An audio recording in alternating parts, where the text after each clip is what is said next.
সারাদিন রোজা রাখার পর ইফতারিতে একটু শরবত খেতে প্রায় সকল রোজাদারই পছন্দ করেন। বাজারের আর্টিফিশিয়াল শরবতের থেকে যদি ঘরে তৈরি করা যায় এরকম বেলের শরবত অথবা কলার লাচ্ছি, তাহলে সেটা শরীরের জন্য খুবই উপকারী হয় এবং ক্লান্তির একটা অবসাদ হয়।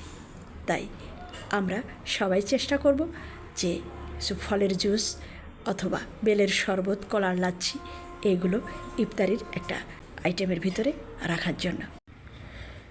বেলের শরবতের কিছু গুরুত্বপূর্ণ গুণ হলো হজমে সহায়ক, ডায়রিয়া ও আমাশয় প্রতিরোধে কার্যকর, শরীর ঠান্ডা রাখে, ডিটক্সিফায়ার, এটি লিভার পরিষ্কার রাখে এবং শরীর থেকে ক্ষতিকর টক্সিন দূর করে। এটি রোগ প্রতিরোধক ক্ষমতা বাড়ায়, ডায়াবেটিস নিয়ন্ত্রণে সহায়ক, রক্ত স্বল্পতাও দূর করে।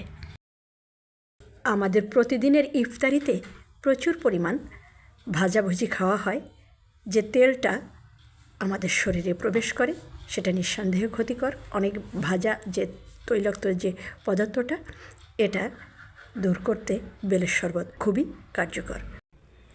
পবিত্র রমজান মাসে রোজা রেখে আমরা যেন শারীরিকভাবে সুস্থ সুন্দর জীবনযাপন করতে পারি, সেজন্য খাবার তালিকায় স্বাস্থ্য সচেতন আইটেম রাখতে হবে।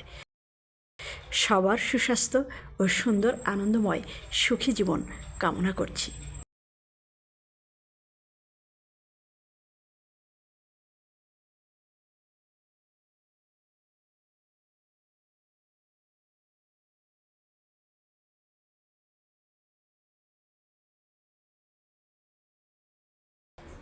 ধন্যবাদ সবাইকে।